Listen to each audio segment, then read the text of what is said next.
Here, a Democratic strategist and former Clinton White House staffer.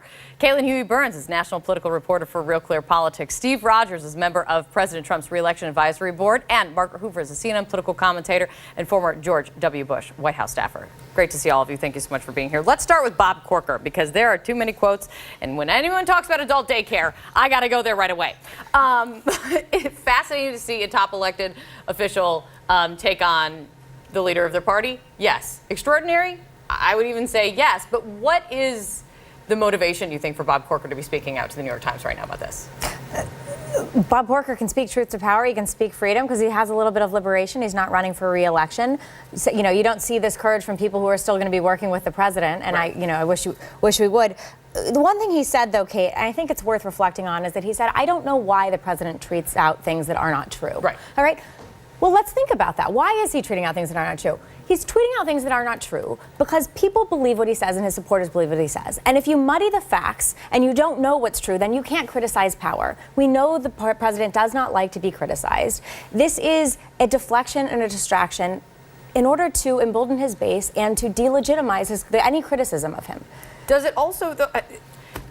Does it delegitimize it? The way someone described it this morning, kind of as a question, is this an intervention of some sort, Caitlin? Do you see this as an intervention, or is this more Bob Corker thrown in the towel? I think what's really striking about this, not only that Bob Corker is a Republican senator, he's the chairman of the Foreign Relations Committee. So you can look at it through a rhetorical and political lens, that the message that this sends abroad to allies. You can also look at it through a policy lens, which is he chairs a committee that is very powerful in terms of national security and foreign policy issues on the president's agenda, the Iran deal, if it goes back to Congress, and other measures. So that's significant here. Whether this encourages other Republican senators to speak out is another question. They have not done so. To Margaret's point, Corker is, as many people have been saying, is uncorked because he is not running for re-election again. But I think it's really important here on the foreign policy front, what kind of message this sends abroad at a time like this. Steve, what do you make of this?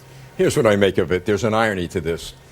Bob Corker shows up for work with his colleagues and gets nothing done. The Congress has not gotten very much done to help the American people. President Donald Trump shows up for work, and at least he's trying to get something done.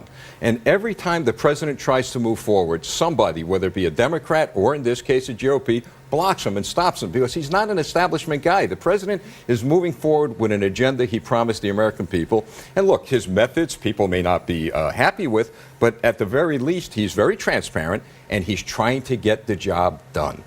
Do you think, Matt, do you think that's it? Do you think, I guess what I'm hearing from Steve is that this, no matter what Bob Corker says, this works in Donald Trump's favor. Because Donald Trump can say, he's not with us, he's against us.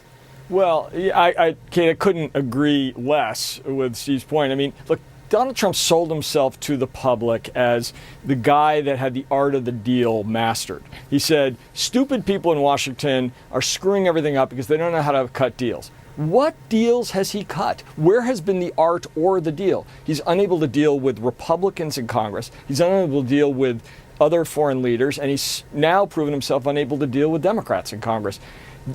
He has actually done nothing. He has moved his agenda forward not at all. And so this idea that he is some sort of master negotiator has been proven false. And now what he's doing with Corker is even worse. He's engaging in this taunting with the chairman of the Senate Foreign Relations Committee at a moment when the world is very fraught. It's dangerous and it's not smart.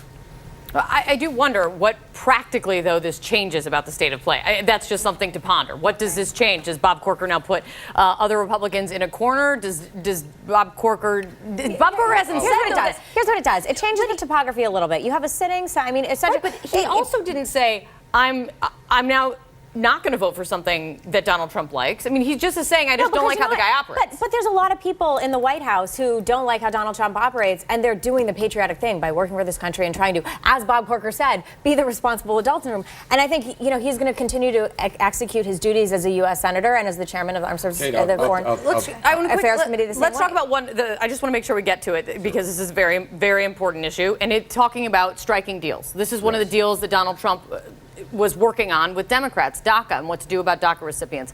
He spoke very powerfully about this. This is an emotional issue for him. This is where he was separating himself from a lot of the folks in his base on where he wanted to be on helping protecting DACA recipients. And now this comes out from the White House. What's happening here? Kate, he started the conversation. All right, I believe he's going to keep his promise to his base, to the American people. build a wall. But they have to keep in mind that it's going to take time. We talked about him being a So negotiator. wait, are you saying you think he's going to get protections for DACA recipients done, or do you think this? I think he's going to do what's best for the American people at the end of the day. And with all But this, that's up for interpretation right now. well, it is. But he made a promise to the people. We're talking about the wall. We're talking about the DACA recipients. He's going to different come to a promises. conclusion that'll benefit everyone. You're right. He has a heart. He's a father. He's a grandfather. He gets it. But before the Democrats and others jump the gun, let's start talking the way we should be talking. Okay, Matt, are Democrats getting ready to jump the gun on this? Absolutely not. The thing that came out last night, as Phil was noting, is a complete non-starter. Not a single Democrat in Congress will get anywhere near it. That is not a negotiating position. That is a dead letter. And I have no idea whether the president is serious about negotiating or not, but if he is, that was a really bad way to start.